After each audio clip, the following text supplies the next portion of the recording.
കഴിഞ്ഞ ദിവസം മെയ് മാസത്തിൽ ചാരവൃത്തി നടത്തിയതിൻ്റെ പേരിൽ അറസ്റ്റിലായ വനിത അവർ കേരളത്തിൽ വന്ദേ ഭാരതിൽ യാത്ര ചെയ്തതുമായി ബന്ധപ്പെടുത്തി അതിൽ എന്നെ കൂടി ബന്ധപ്പെടുത്തിക്കൊണ്ടുള്ള വാർത്തകൾ ഇന്നലെ മുതൽ വന്നുകൊണ്ടിരിക്കുകയാണ്. പുതുതായിട്ട് വരുന്നതല്ല. മെയ് മാസത്തിൽ അവർ അറസ്റ്റിലായപ്പോൾ തന്നെ ഈ വാർത്തകളൊക്കെ വന്നതാണ്. പക്ഷേ ഇന്നലെ ആ വാർത്ത വീണ്ടും പല മാധ്യമങ്ങളിലും മാധ്യമപ്രവർത്തകരെ തെറ്റിദ്ധരിച്ചതുകൊണ്ടായിരിക്കണം ഇതൊരു പുതിയ വാർത്തയാണെന്ന് ധരിച്ചിട്ടായിരിക്കണം മാധ്യമപ്രവർത്തകരൊക്കെ ആ വാർത്ത കൊടുത്തത്. ഇന്നലെ മുരളീധരനൊപ്പം യാത്ര ചെയ്തു എന്നൊക്കെ പറഞ്ഞിട്ട് ഇന്ന് ചില പത്രങ്ങൾ കൊടുത്തിട്ടുണ്ട്. ഞാൻ ഇന്നലെ തന്നെ വളരെ വ്യക്തമായിട്ട് പറഞ്ഞിരുന്നു, ഞാൻ ക്ഷണിച്ചു കൊണ്ടുവന്ന് അല്ല ഈ സ്ത്രീ വന്ദേ ഭാരതിൽ യാത്ര ചെയ്തത്, എൻ്റെ കൂടെയുമല്ല യാത്ര ചെയ്തത്. ആയിരക്കണക്കിന് ആൾക്കാർ ആ ട്രെയിനിൽ യാത്ര ചെയ്തിട്ടുണ്ട്. നിങ്ങളുൾപ്പെടെ മാധ്യമപ്രവർത്തകർ, നിങ്ങളെന്ന് പറയുമ്പോൾ ഇവിടെ ഇരിക്കുന്ന ചാനലുകളുടെ പ്രതിനിധികൾ ഉൾപ്പെടെയുള്ള നിരവധി മാധ്യമപ്രവർത്തകർ ആ യാത്രക്കിടയിൽ ധാരാളം ആളുകളിൽ നിന്ന് ബൈറ്റ് എടുത്തിട്ടുണ്ട്. എൻ്റെ മാത്രം ബൈറ്റല്ല എടുത്തിട്ടുള്ളത്.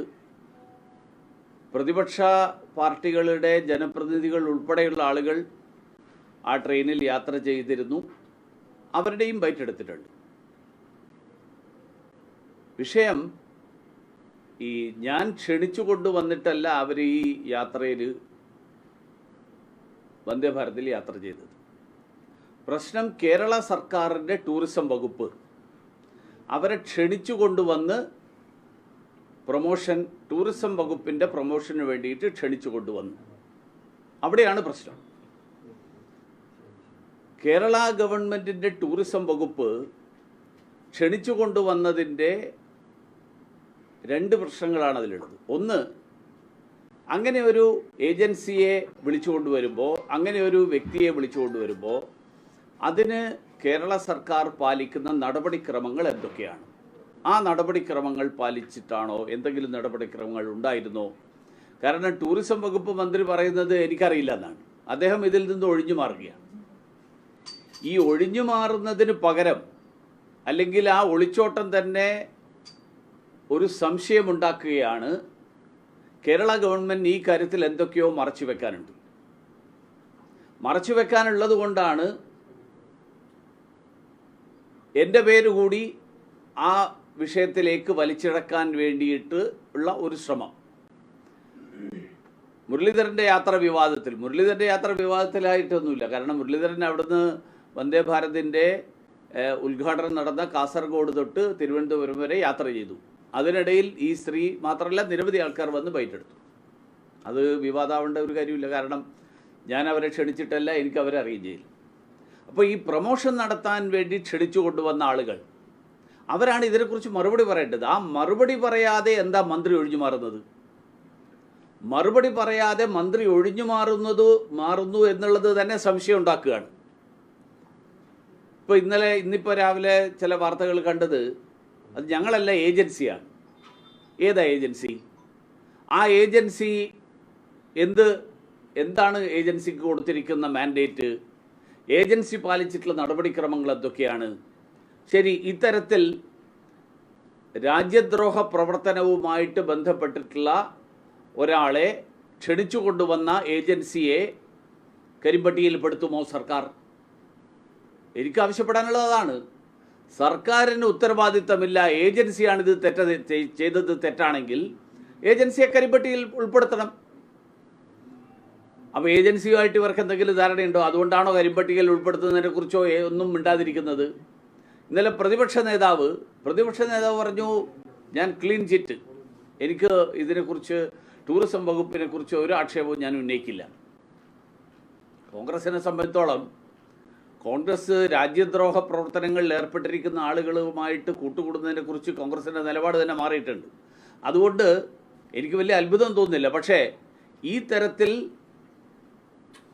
വിവാദപരമായിട്ടുള്ള നടപടികൾ, രാജ്യദ്രോഹ പ്രവർത്തനങ്ങൾ നടത്തിയിട്ടുള്ള നടപടികൾ, അങ്ങനെയുള്ള ഒരു വ്യക്തിയെ വിളിച്ചു കൊണ്ടുവന്ന് ടൂറിസം പ്രൊമോഷൻ ഏൽപ്പിച്ച ഏജൻസിയെ ആ ഏജൻസിയെ ഇനിയെങ്കിലും ടൂറിസവുമായിട്ട് ബന്ധപ്പെട്ടിട്ടുള്ള ഇത്തരത്തിലുള്ള കാര്യങ്ങളിൽ ഇടപെടരുത്, അങ്ങനെ വിലക്കേർപ്പെടുത്തണം എന്ന് ആവശ്യപ്പെടാനെങ്കിലും പ്രതിപക്ഷ നേതാവ് തയ്യാറുണ്ടോ?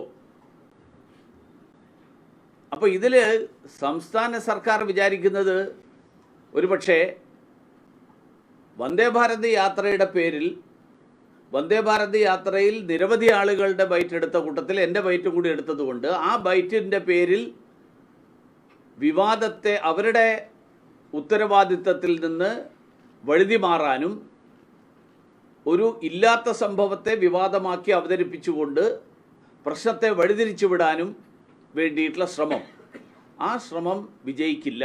പകരം സംസ്ഥാന സർക്കാർ ഒഴിഞ്ഞു മാറുന്നു എന്നുള്ളത് തന്നെ സംസ്ഥാന സർക്കാരിന് എന്തൊക്കെയോ മറച്ചു വെക്കാനുണ്ട് എന്നുള്ളത് കൊണ്ടാണ് സംസ്ഥാന സർക്കാർ ഈ കാര്യത്തിൽ രണ്ട് കാര്യങ്ങൾ വ്യക്തമാക്കണം. ഒന്ന്, എന്ത് നടപടിക്രമം പാലിച്ചുകൊണ്ടാണ് ഈ തരത്തിൽ പ്രൊമോഷന് വേണ്ടിയിട്ടുള്ള ആളുകളെ ഐഡൻറ്റിഫൈ ചെയ്യുന്നത്, അതിനുള്ള നടപടിക്രമം എന്താണ്.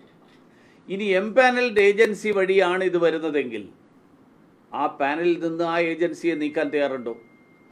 ഇത്തരത്തിലുള്ള ആളുകൾ, ഇത്തരത്തിലുള്ള വീഴ്ചകൾ വരുത്തുന്ന ആളുകൾ, അങ്ങനെയുള്ള ഏജൻസികളെ ഇനി മേലാൽ ഞങ്ങൾ ഏൽപ്പിക്കില്ല. ഇത് രണ്ടും ചെയ്യാൻ തയ്യാറല്ലെങ്കിൽ സംസ്ഥാന സർക്കാരിന് ഇതിൽ ഉത്തരവാദിത്വമുണ്ട് എന്ന് ജനങ്ങൾ തീർച്ചയായിട്ടും വിലയിരുത്തും. മിനിസ്റ്റർക്കൊപ്പം യാത്രയല്ല, നിങ്ങൾ കേട്ടിട്ടുണ്ടാവും, എൻ്റെ തൊട്ടടുത്തിരിക്കുന്നത് കെ സുരേന്ദ്രനാണ്. എൻ്റെ അടുത്തിരുന്നിട്ട് കൂടെ യാത്ര ചെയ്യല്ലേ ഇത്. ആളുകൾ വന്നിട്ട് സാർ ഒരു ബൈറ്റ് എന്ന് ചോദിക്കുന്നത് പോലെ ബൈറ്റ് ചോദിച്ചു. അപ്പം ഇവിടെ വന്നിരിക്കുന്ന ആൾക്കാരെല്ലാവരും ഞാൻ ബൈറ്റ് കൊടുക്കുമ്പോൾ ഞാൻ ചോദിക്കുന്നുണ്ട്, നിങ്ങളുടെയൊക്കെ പേരെന്താന്ന്? പേരും നാളും ചോദിച്ചിട്ടല്ലല്ലോ നമ്മൾ ബൈറ്റ് കൊടുക്കുന്നത്. യാത്ര ചെയ്യുന്ന ആയിരക്കണക്കിന് ആളുകളിൽ ഒരാളായിട്ടുള്ള എൻ്റെ ബൈറ്റ് എടുക്കുന്നതും ഒരാളെ ക്ഷണിച്ചു കൊണ്ടുവന്ന് അയാൾക്ക് പ്രതിഫലം കൊടുത്തിട്ട് ഇത് ഏൽപ്പിക്കുന്നതും, ഈ പ്രതിഫലം കൊടുത്ത് ഏൽപ്പിക്കുമ്പോൾ എന്ത് നടപടിക്രമം പാലിച്ചുകൊണ്ടാണ് ഏൽപ്പിക്കുന്നത്? ആർക്ക് വേണമെങ്കിൽ പരിശോധിക്കാം. ഇവർ യാത്രയിൽ സ്വയം വന്നതാണോ, ആരെങ്കിലും ക്ഷണിച്ചിട്ട് വന്നതാണോ, ഇവർക്ക് ആരാ ടിക്കറ്റ് കൊടുത്തത്, അതോ അതിൽ പാസ് കൊടുത്തത്, ഇതൊക്കെ അന്വേഷിക്കുന്നതിൽ ആർക്കും വിരോധമില്ലല്ലോ. അങ്ങ് കേന്ദ്രമന്ത്രിയായിരുന്നല്ലോ, സ്വാഭാവികമായിട്ടും അന്ന് കേരള പോലീസിന്റെ പ്രൊട്ടക്ഷനും അതേപോലെ തന്നെ കേരള പോലീസിന്റെ ഒരു സുരക്ഷാ സംവിധാനം അങ്ങേക്ക് ഉണ്ടായിരുന്നില്ല. എനിക്ക് അങ്ങനത്തെ ഒരു സംവിധാനമൊന്നുമില്ല. കാരണം എന്താ വെച്ചാൽ എൻ്റെ കൂടെ അങ്ങനെ വലിയൊരു പ്രൊട്ടക്ഷൻ ഫോഴ്സൊന്നും കേരളത്തിൽ ഞാൻ മന്ത്രിയായിരുന്ന കാലത്ത് ഉണ്ടായിട്ടേ ഇല്ല. ഒരു ഗൺമാൻ കൂടെ ഉണ്ടാവുമായിരുന്നു, അത്രേ ഉള്ളൂ. അദ്ദേഹത്തിന് എൻ്റെ ആശ്രയിച്ചിട്ടല്ലല്ലോ. ഞാൻ എൻ്റെ ഒരു പൊതുപ്രവർത്തകൻ എന്നുള്ള നിലയിൽ, മന്ത്രി എന്നുള്ള നിലയിലുള്ള പ്രത്യേക തരത്തിലുള്ള ഒരു സുരക്ഷയും എനിക്ക് ഞാൻ ആവശ്യപ്പെട്ടിട്ടില്ല, ഉണ്ടായിട്ടില്ല. അല്ല, എൻ്റെ ചോദ്യം ചാരപ്പുറത്ത് മാത്രമല്ല, നടപടിക്രമം എന്താണ്? ഇങ്ങനെ ആളുകളെ വിളിച്ചു കൊണ്ടുവരുന്നത് എങ്ങനെയാണ് അത്തരം ആൾക്കാരെ ഐഡൻറ്റിഫൈ ചെയ്യുന്നത്? ആരാ ഐഡൻറ്റിഫൈ ചെയ്യുന്നത്? അതിന് പാലിക്കുന്ന രീതികൾ എന്താണ്? അതിൻ്റെ മാനദണ്ഡം എന്താണ്? അതുണ്ടെങ്കിൽ ഗവൺമെൻറ് അത് വ്യക്തമാക്കണം. ഞാൻ പറയുന്നത്, നിങ്ങളിപ്പോൾ കൊടുത്തത് കേന്ദ്ര സർക്കാരിലല്ലോ.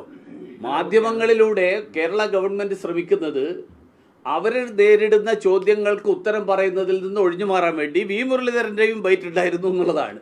വി മുരളീധരൻ എന്നുള്ള നിലയിലാണ് ഞാൻ വിശദീകരിക്കുന്നത്. ബാക്കി എന്തെങ്കിലും ഉണ്ടോ എന്നുള്ളത് നിങ്ങൾ അന്വേഷിച്ചോ. അന്വേഷിക്കുന്നതിൽ ആർക്കും തടസ്സമില്ല. എനിക്ക് അതിനൊക്കെ നിങ്ങൾ അന്വേഷിക്കേണ്ടതെന്ന് ഞാൻ പറയില്ല. റീച്ചിൻ്റെ അടിസ്ഥാനത്തിൽ അല്ല, അത് അപേക്ഷ ക്ഷണിച്ചിട്ടാണോ? ഇവരെ ആരാ കണ്ടെത്തിയത്? ഇന്ത്യയിൽ ഏറ്റവും കൂടുതൽ റീച്ചുള്ള ആൾക്കാരാ ഇന്ന ആൾക്കാരാണെന്ന് ആരാ തീരുമാനിക്കുന്നത്? തന്നെയാണ് പറഞ്ഞത്. ഇതൊക്കെ ആരാണ്, എങ്ങനെയാണ് തീരുമാനിക്കുന്നത്? മന്ത്രിയുടെ ഓഫീസാണോ, ടൂറിസം വകുപ്പാണോ, ഏജൻസിയാണോ? ഈ വ്യക്തത വരാനുണ്ടല്ലോ. അതുകൊണ്ടാണ് ഞാൻ ചോദിച്ചത്. സ്വാഭാവികമായിട്ട് ഇപ്പം മുഖ്യമന്ത്രിയുടെ ഇന്റർവ്യൂ ഏജൻസി കൊടുക്കുന്നു, ഇത് ഏജൻസി കൊടുക്കും. ഒരു ഏജൻസി ഭരണമാണോ CPM നടത്തുന്നത്? അല്ല, അതൊക്കെയാണ് ജനങ്ങളുടെ ഇടയിലുള്ള സംശയം. കാരണം ഇത് ഒരു സ്ഥലത്തല്ല ഏജൻസികൾ പല സ്ഥലങ്ങളിലുണ്ട്. പല സ്ഥലങ്ങളിലും നടപടിക്രമങ്ങളൊന്നും പാലിക്കാതെയാണ് പലതും നടക്കുന്നത്. നിയമങ്ങളും സംവിധാനങ്ങളും കാറ്റിൽ പറത്തിക്കൊണ്ട് പല കാര്യങ്ങൾ നടക്കുന്നുണ്ട്. അതൊക്കെ പുറത്തു വരും എന്നുള്ള ഭയം കൊണ്ടാണോ ഇപ്പോൾ തൽക്കാലം ഒഴിഞ്ഞു മാറാൻ ശ്രമിക്കുന്നത്? എനിക്കറിയില്ല. അഴിമതി പുറത്തു വരും എന്നുള്ള ഭയം കൊണ്ടാണോ, ചാരപ്രവർത്തനമായിട്ട് ബന്ധപ്പെട്ടിട്ടുള്ള കാര്യങ്ങൾ പുറത്തു വരും എന്നുള്ള കാര്യം കൊണ്ടാണോ, എന്ത് കാര്യം കൊണ്ടാണെന്ന് ഞാനിപ്പോൾ പറയുന്നില്ല. പിന്നെ ഈ ആൾക്കാരൊക്കെ വരുന്നത് ആരുടെ കെയർ ഓഫിലാണ്? പലതുണ്ടല്ലോ. CPM-ൻ്റെ നേതാക്കന്മാർ പലരും പല രീതിയിൽ ബന്ധപ്പെട്ടിട്ടുള്ള ആൾക്കാരുണ്ടാവും. എന്താണ് സത്യം പുറത്തു വരട്ടെ. അത് പുറത്തു വരാതിരിക്കാൻ വേണ്ടിയിട്ട് മുരളീധരൻ്റെ കൂടെ യാത്ര ചെയ്തു എന്ന് പറഞ്ഞതുകൊണ്ട് ഞങ്ങളാരും പ്രതിരോധത്തിലാവില്ല. മാധ്യമങ്ങൾ അങ്ങനെ വാർത്ത കൊടുത്തത് കൊണ്ട് ഞങ്ങൾ പ്രതിരോധത്തിലാവില്ല. BJP on the back foot എന്നാണ് ഒരു പത്രം, ഇംഗ്ലീഷ് പത്രം കൊടുത്തിരിക്കുന്നത്. ഞങ്ങൾ ഒട്ടും തന്നെ ബാക്ക് ഫുട്ടിലല്ല. ഞങ്ങൾ ഈ ആക്ഷേപം നേരിടാൻ തയ്യാറാണ്. ഈ ആക്ഷേപത്തിൻ്റെ പേരിൽ CPM നടത്തിയിട്ടുള്ള ക്രമക്കേടാണെങ്കിൽ ആ ക്രമക്കേട് മറച്ചു വെക്കാൻ ഒരിക്കലും സാധിക്കില്ല. എൻ്റെ ഞാൻ ചോദിക്കട്ടെ, ഈ സന്ദീപ് വാര്യർ കോൺഗ്രസ്സിൽ പുതുതായിട്ട് ചെന്നാണ്. പുത്തനച്ചി പുരപ്പുറം തൂക്കുന്നൊരു ചൊല്ലുണ്ട് നമ്മുടെ നാട്ടിൽ.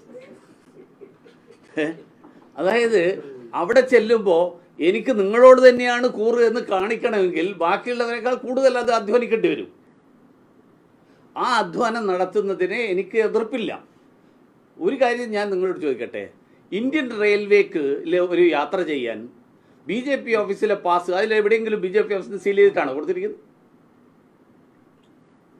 ഈ എന്തെങ്കിലുമൊക്കെ പറയുന്നതിന് അതായത് റെയിൽവേ സ്റ്റേഷൻ ചെല്ലുമ്പോൾ ഞാൻ BJP ഓഫീസിലെ പാസ് എടുത്ത് കാണിക്കാൻ പറ്റുമോ? അങ്ങനെ ആർക്കെങ്കിലും യാത്ര ചെയ്യാൻ പറ്റുമോ?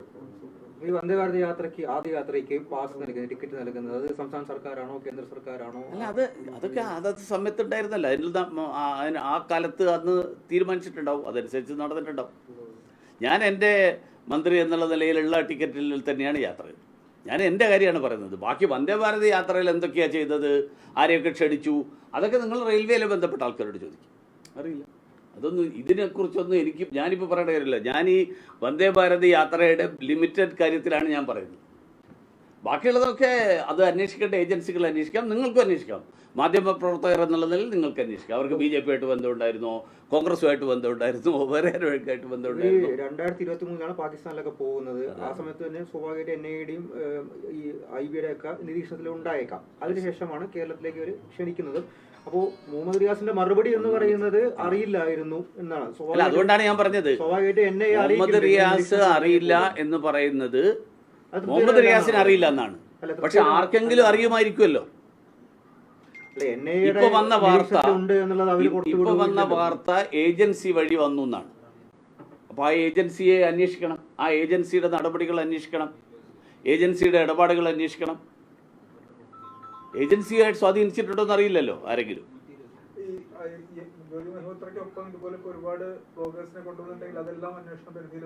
അല്ല, ഞാൻ പറയുന്നത് ഇതിനെല്ലാം സുതാര്യമായിട്ടുള്ള ഒരു നടപടിക്രമം ഉണ്ടാവണം. അതാണ് ഇതിൽ. ആ നടപടിക്രമം ഉണ്ടോ ഇല്ലയോ എനിക്കറിയില്ല, ഞാൻ ഇല്ലയെന്ന് ഞാൻ പറയുന്നില്ല.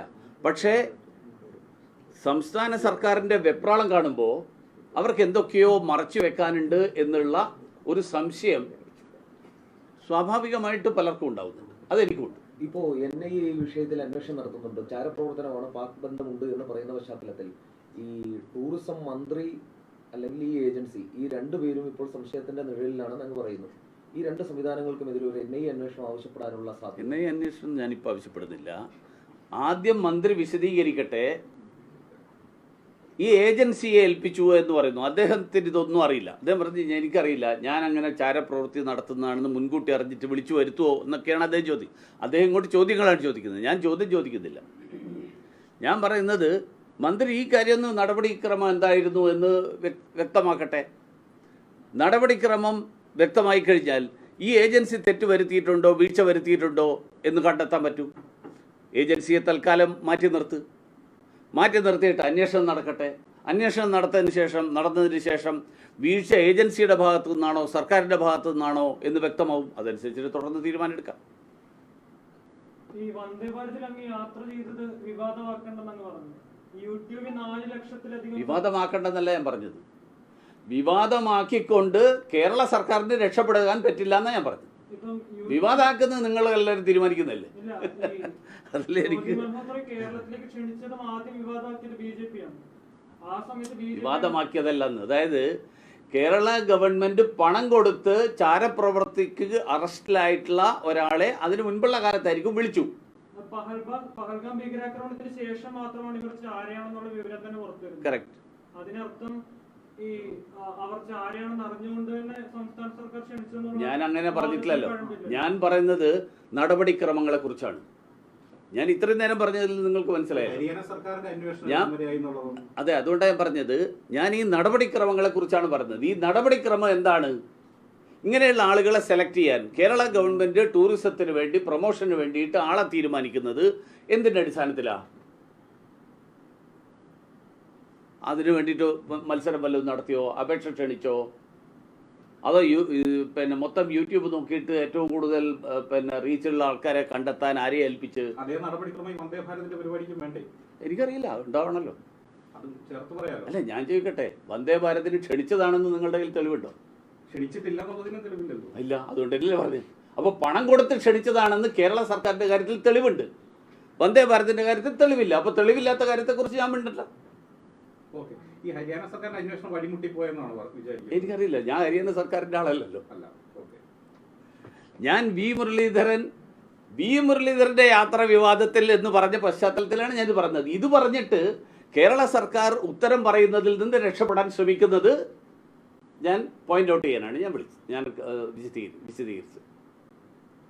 ഹരിയാന സർക്കാർ എന്താ അന്വേഷണം നടത്തുന്നത് ഹരിയാന സർക്കാരിനോട് ചോദിക്കണം. ലോകത്തിൽ, അതായത് ഇന്ത്യയിലുള്ള എല്ലാ BJP സർക്കാരുകളും നടത്തുന്ന എല്ലാ കാര്യങ്ങളെക്കുറിച്ചും മറുപടി പറയേണ്ട ഉത്തരവാദിത്വമോ അല്ലെങ്കിൽ അതിനുള്ള കഴിവോ എനിക്കില്ല. താങ്കൾക്കൊപ്പമുള്ള യാത്ര പുറത്തേക്ക് വന്നതിന് ശേഷം ഈ BJP ഉയർത്തിയ ആരോപണങ്ങളുടെ മൂർച്ച കുറഞ്ഞായിട്ട് തോന്നുന്നുണ്ടോ? അങ്ങനെ ഞാനിപ്പം വീണ്ടും അത് ആവർത്തിക്കല്ലേ? എല്ലാ സംസ്ഥാന നേതൃത്വവും ഞാനും എല്ലാം ഒരേ കാര്യമാണ് പറയുന്നത്. ഇതിപ്പോ കേരളം മാത്രം ഈ നടപടിക്രമങ്ങൾ പുറത്തു വിട്ടാൽ മതി, ബാക്കി സ്റ്റേറ്റുകളുടെ എല്ലാവർക്കും നടപടിക്രമം പുറത്തിറക്കണ്ടേ? അതായത് ഇതൊക്കെ വരിക എപ്പോഴാ?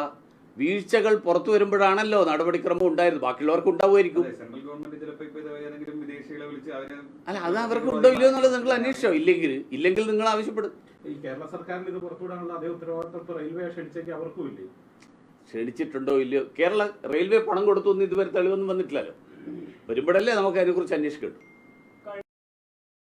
യുപിയിലെ പ്രയാഗ്രാജിലെ മഹാകുംഭമേള ജ്യോതി മൽഹോത്ര വ്ലോഗ് ചെയ്തിട്ടുണ്ടായിരുന്നു. അപ്പം ഉത്തർപ്രദേശ് സർക്കാരിന് ഈ വ്ലോഗ് ചെയ്തതിനെ കുറിച്ചല്ല ഞാൻ പറഞ്ഞത്. ഉത്തർപ്രദേശ് സർക്കാരിനെ ഞാൻ പറഞ്ഞത് പണം കൊടുത്തതിനെ സംബന്ധിച്ചാണ്, പണം കൊടുത്ത് ക്ഷണിക്കുന്നതിനെ സംബന്ധിച്ചാണ്.